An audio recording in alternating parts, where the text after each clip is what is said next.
A'udhu billahi minash shaitanir rajim. Bismillah. Wa assalamu alaikum. J'espère que vous allez bien les frères et sœurs. Donc je voudrais réagir concernant ce qui s'est passé hier. Donc sûrement vous en avez entendu parler avec le prof, etc. Donc premièrement, je me désavoue des criminels et je ne les soutiens pas. D'accord? Premièrement. Ensuite, pas d'incitation à la haine, etc. D'accord? Que les choses soient claires, que ce soit dans les commentaires ou autres. Donc on va essayer d'analyser froidement ce qui s'est passé. On va essayer de pas tomber dans l'émotion, etc.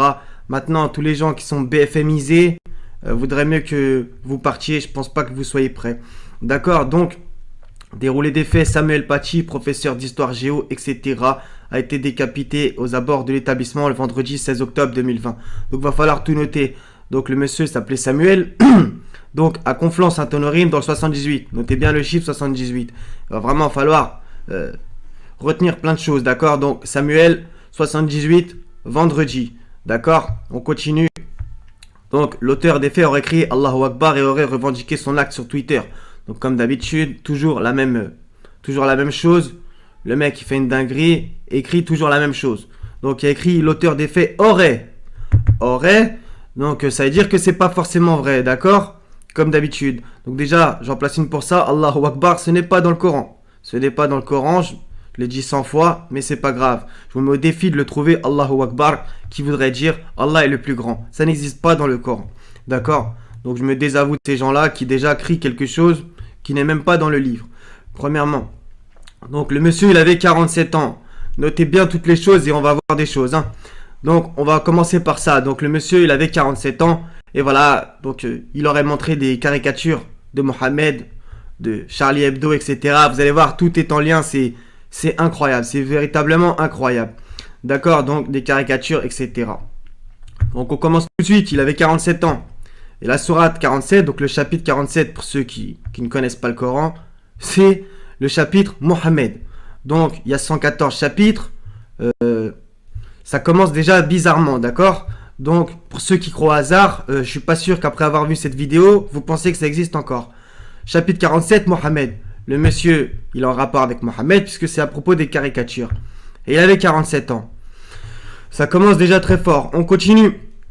Donc, c'était à Conflans-Sainte-Honorine. Donc, pour ceux qui ne croiraient pas, Conflans, ça veut dire confluent. D'accord? Regardez la toponymie, etc. Confluent. Bah, encore une fois, c'est dans le Coran, le mot confluent. C'est dans deux versets de la sourate 18, versets 60 et 61. D'accord? Et là encore, ça doit être encore un hasard. Le monsieur qui a fait ça, vous le retrouverez sur d'autres sites, bah, il avait 18 ans. Donc, 18 ans, et là aussi, c'est la sourate 18. Donc, ça fait quand même déjà deux liens bizarres. Le monsieur, il avait 47, c'est la sourate Mohammed.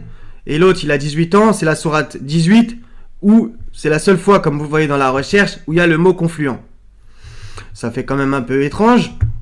On va continuer avec Conflans-Sainte-Honorine, personnalité liée à la commune. Il y a qui? Il y a Charb, qui est né. Charb de qui? De Charlie Hebdo. Donc ça commence à faire beaucoup, on va dire. Mais bref.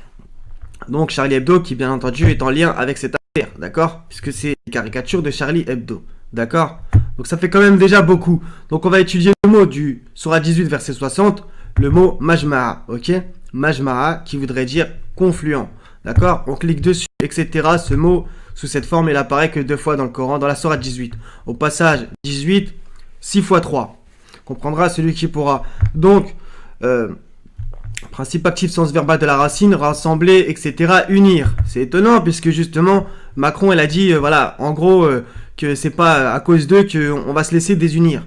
De la part de semeurs de désordre et de corrupteurs, c'est quand même assez marrant. Ils font sans cesse la désunion dans le peuple en séparant tout le monde, etc., en faisant que un tel soit contre un tel, etc. Ils ont divisé tout le monde et ils appellent à l'union. D'accord? Donc, encore une fois, comme par hasard, ça allait être le début du couvre-feu le même soir et il se passe une dinguerie comme ça. Voilà, comme ça, c'est la stratégie de la diversion. Comme ça, voilà. On vous emmène à droite, regardez à gauche. Voilà, c'est tout le temps comme ça avec eux. D'accord? Donc, comme par hasard, la même racine, c'est assister à la prière du vendredi. Le mot Jumu'ah, que moi je traduirai pas par vendredi, bien entendu, mais c'est pas grave. On va partir dans, on va dire, l'histoire officielle, la traduction officielle. Vendredi, Ça s'est passé quand? Un vendredi. Ça aussi, ça doit être un hasard. Donc, majma'a, jumu'a, etc. Rassembler, unir, etc. D'accord? Ça aussi, ça doit être bien entendu un hasard. Donc, c'est Yomil Jumu'ati, le jour de... Eux, ils traduisent vendredi. Pas moi, bien entendu, parce que ça vient de la sunna, des hadiths, etc. Le mot Jumu'ati, sourate 62, verset 9. D'accord? Par exemple. On continue avec d'autres choses. Donc, le mot confluent, si vous ne savez pas, ça veut dire quoi? Lieu de réunion de cours d'eau, de glaciers ou de courants marins. Point de rencontre de deux vaisseaux sanguins. Il y a aussi une autre chose. Au confluent de plusieurs choses, au point de rencontre, l'expression littéraire, au point de rencontre. Aller vers Pharaon, il s'est vraiment rebellé, d'accord? Donc, encore une chose qui doit être encore une fois un hasard. Donc, Macron, son discours pour annoncer le couvre-feu, c'était quand? Le 14 octobre. Il reste combien de jours avant la fin de l'année? 78 jours avant la fin de l'année. 78. Conflans-Sainte-Honorine, c'est dans le combien? Bah, c'est dans 78. Enfin, je sais pas, donc si là, il y en a certains, ils n'arrivent pas à voir les liens, c'est quand même... là, c'est vraiment violent à ce point-là. Autant de liens, c'est... Donc, on continue. Sourate 78, c'est la sourate An-Naba, traduite par la nouvelle, d'accord? Le mot Al-Naba, Al-Nabaï, d'accord? Donc, on va se la lire un petit peu, juste on va étudier un petit peu le mot. Parce que vous allez voir, c'est important. Donc, le mot Al-Naba, traduit par la nouvelle... Bah ouais, mais sauf que, entre guillemets, là aussi, le problème qui se pose, c'est que c'est la même racine que le mot Nabi, Nubuat, etc. Donc, prophète, prophétesse, élu, prophétie, prophétique. Ça aussi, ça doit être un hasard, d'accord? Ça aussi, ça doit être un hasard. Donc, ces gens-là, ils savent certaines choses. Et Allah les couvre. Donc, sur quoi s'interrogent-ils mutuellement? Sur la grande nouvelle. À propos de laquelle ils divergent. C'est exactement ça, ils divergent. Eh bien non, ils sauront bientôt. Encore une fois, non. Ils sauront bientôt. Donc, si on lit toute cette sourate, surtout aussi la fin, ça nous ramène bien entendu à l'enfer, au paradis et aussi à l'heure. D'accord? Donc, tout ça, c'est pas un hasard comme d'habitude. On continue. Donc, là, l'article, je l'ai plus parce que justement, ça a bougé dans le sens que ils font des minutes par minute, entre guillemets, sur le site. Par exemple, l'internaute, que là, on y est. Et donc, hier soir, je l'ai fait la recherche sur mon téléphone. Si vous ne me croyez pas, c'est pas très grave. Donc, Macron, il a parlé entre 22h45 et 22h48. Enfin, eux, c'est ce qu'ils ont noté. Ils ont mis 22h45 et 22h48. On va voir si là aussi c'est un hasard. Donc, on va à 22h45-48. Et regardez bien le timing. Hein. Si ça aurait été 44 ou 49, ça aurait changé la donne. Donc, le 45. Que de cités donc avons-nous fait périr parce qu'elles commettaient des tyrannies? Non, elles sont pas tyranniques, couvre-feu, etc., dictature. Elles sont réduites à des toits écroulés, que de puits désertés, que de palais édifiés. Que ne voyage-t-il sur la terre afin d'avoir des cœurs pour comprendre et des oreilles pour entendre? Sourds, muets, aveugles. Car ce ne sont pas les yeux qui s'aveuglent, mais ce sont les cœurs dans les poitrines qui s'aveuglent. Et il te demande de hâter, entre parenthèses, l'arrivée du châtiment. Jamais Allah ne manquera à sa promesse. Cependant, un jour auprès de ton Seigneur équivaut à 1000 ans de ce que vous comptez. À combien de cités n'ai-je pas donné répit alors qu'elles commettaient des tyrannies? Ensuite, je les ai saisies. Vers moi et le devenir. Ça ramène à un autre verset. Et tous y demandèrent la victoire, et tout tyran insolent fut déçu. Donc demandez-vous si ce qu'ils font en ce moment, ce ne sont pas des tyrans. Donc, Macron, le 14 octobre, il a annoncé le couvre-feu de 21h à 6h. Pour certains, ça va dépasser l'entendement. On va voir. Donc, 21-6. Pas une seule cité parmi celles que nous avons fait périr. Avant eux n'avaient cru. Ceux-ci croiront-ils donc? Donc là, il y a quoi comme notion? Cité, périr. On revient en 22, 45, 48. Que de cités donc avons-nous fait périr? Le hasard fait vraiment ultra bien les choses. Hein. Donc, le nombre de probabilités qu'il y a pour que ça soit le même sujet, c'est infime. D'accord? Donc, maintenant, le monsieur, il s'appelait Samuel. Donc, il y a plusieurs étymologies. Donc, son nom est Dieu. On peut aussi trouver Dieu a entendu, etc. Il se rapporte à Ismaël. Au passage, Ismaël, bah, voilà.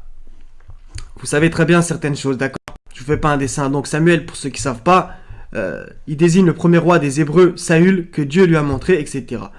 Lorsque Saül déplaît à Dieu, celui-ci demande à Samuel de consacrer comme roi une autre personne. C'est David, qui n'est alors qu'un berger. Écoutez bien, après sa victoire contre Goliath, Le jeune berger doit, avec l'aide de Samuel, s'imposer face à Saül pour gagner la couronne et l'onction. Donc, pour ceux qui ne savent pas c'est quoi l'onction, on va aller après. Donc notez bien tout ça. Hein. Donc Samuel le prophète. Donc justement ça nous ramène coraniquement encore une fois. Sourate 2 verset 246 à 251. N'as-tu pas su l'histoire des notables parmi les enfants d'Israël lorsqu'après Moïse ils dirent à un prophète à eux. Un prophète à eux, en fait ce prophète c'est Samuel. Désigne-nous un roi pour que nous combattions dans le sentier d'Allah, etc. D'accord? Le roi en question, c'est Saül, qui s'appelle Talout ici. Et leur prophète, donc Samuel, leur dit, voici qu'Allah vous a envoyé Talout pour roi. Donc Samuel, etc. On descend beaucoup plus bas et justement, il y a le lien, donc c'est évident. Hein. Et quand ils affrontèrent Goliath et ses troupes, ils dirent, Seigneur, déverse sur nous l'endurance, affermis nos pas et donne-nous la victoire sur ce peuple infidèle. Ils les mirent en déroute par la grâce d'Allah et David tua Goliath. D'accord? Donc on a bien le lien entre Samuel, Saül, David et bien entendu Goliath. Donc David, c'est qui? David, c'est un calife. Comme par hasard, 38-26. Ô David, nous avons fait de toi un calife sur la terre. Juge donc en toute équité parmi les gens et ne suis pas la passion. Sinon elle t'égarera du sentier d'Allah. Car ceux qui s'égarent du sentier d'Allah auront un dur châtiment pour avoir oublié le jour des comptes. D'accord? Tout ça, ça ne doit pas être en lien. Donc ça nous ramène justement à l'onction. Dans la sourate 2, il y a un verset qui en parle, mais il est ultra mal traduit exprès. On va aller regarder un peu les mots. Donc officiellement, ça serait soi-disant ça, nous suivons la religion d'Allah, et qui est meilleur qu'Allah en sa religion, c'est lui que nous adorons. C'est pas bon du tout. Donc la bonne traduction, ça serait plutôt celle-là. L'onction de Dieu, point d'interrogation, mais qui mieux que Dieu peut donner l'onction? C'est lui que nous adorons. D'accord? On va étudier les mots. 23-20, encore avec l'onction, là c'est le mot oindre. Ainsi qu'un arbre qui pousse au mont Sinaï en produisant l'huile, servant à oindre, et où les mangeurs trempent leur pain. D'accord? L'onction et oindre. On va regarder les mots vite fait. Donc, j'ai déjà fait des vidéos sur l'onction tout début de ma chaîne. Wa Cyprine dans le 23-20. Et on fait occurrence de la racine de ce mot dans le Coran. Il y a bien le 238 qui apparaît. D'accord? Et là, c'est le mot Siberatan. D'accord? Donc, je ne suis pas d'accord avec la traduction Coran seul. Mais je vous montre quand même Siberatan, etc. D'accord? Donc, le système de Dieu, quel système est meilleur que celui de Dieu? C'est lui que nous adorons. Je ne suis pas d'accord avec cette traduction. Pour moi, la bonne traduction, c'est celle-là. L'onction de Dieu, mais qui mieux que Dieu peut donner l'onction? C'est lui que nous adorons. Parce que voilà, dans, on va dire, l'islam traditionnel, orthodoxe, plutôt sunnite, en vérité, on nous a caché l'onction, c'était quoi? Alors que ça ramène à Mashiach, du coup au Christ, et aussi à David qui était oint. D'accord? C'était le oint de l'Éternel. Donc, là, sur le wiki de l'onction, etc. Donc, il faut vraiment que vous fassiez vos recherches. Si vous ne savez pas c'est quoi, c'est ultra important. L'hébreu machar, oindre, et ses dérivés sont rendus en grec par le verbe cryo, les noms chrysis et chrisma, onction, par l'adjectif substanté au Christos, le oint. Donc, quand on dit le Christ, ça veut rien dire le Christ. Le Christ, c'est simplement une translittération française du mot grec Christos, qui en vérité veut dire le oint. Mais ça, on nous l'a caché parce que les gens, s'ils sauraient c'est quoi l'onction, etc. À Cohen, à Mashiach, le prêtre oint.